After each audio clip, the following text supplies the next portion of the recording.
আমি সর্বশেষ আহ্বান জানাবো আমাদের জয়েন্ট কোলাবোরেটিভ ভেঞ্চারের সর্বাধিক যে গুরুত্বপূর্ণ জায়গাটি সেটি হচ্ছে রেস্কিউ কার্যক্রমটি করা।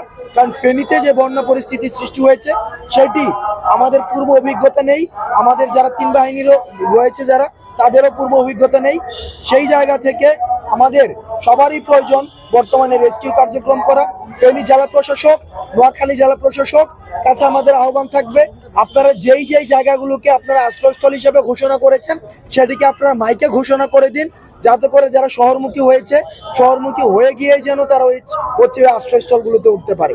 এবং প্রতিকূল যে পরিবেশটি রয়েছে এবং তাদের পর্যাপ্ত যে লোকবল হঠাৎ করে সেগুলোর হচ্ছে আবার পুনর্বিন্যাসের মধ্য দিয়ে এবং অনুকূল আবহাওয়া যখন আসবে তখনই হচ্ছে তারা আবার রেস্কিউ কার্যক্রমটি আবারও হচ্ছে আমরা যেটাকে আবার শুরু করতে পারবো। এবং নোয়াখালী অঞ্চলের যে মানুষগুলো বন্যা প্লাবিত হয়েছে একটি সংকটকালীন মুহূর্তের মধ্য দিয়ে আমরা যাচ্ছি এবং সেটি একটি অপ্রত্যাশিত এবং একটা অপ্রস্তুত অবস্থায় সংকটকালীন সময়টি এসেছে।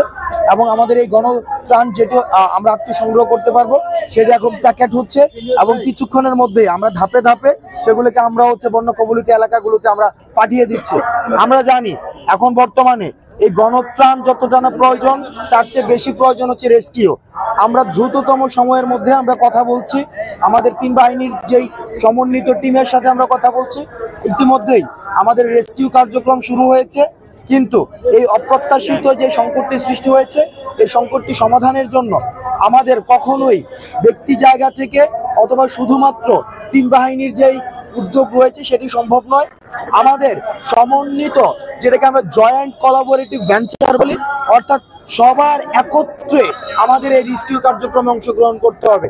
ব্যক্তি পর্যায় থেকে আমাদের সামষ্টিক গোষ্ঠী পর্যায় থেকে থেকে আমাদের জয়েন্ট কোলাবোরেটিভ ভেঞ্চার যেসব প্রাইভেট প্রতিষ্ঠানগুলো রয়েছে বাংলাদেশে অনেকদিন ধরে তারা বিজনেস করছে। আমরা আপনাদের প্রতি আহ্বান জানাবো, আজকে আপনারা আমাদের এই সংকটকালীন সময়ে আমাদের পাশে দাঁড়ান, সরকারের পাশে দাঁড়ান।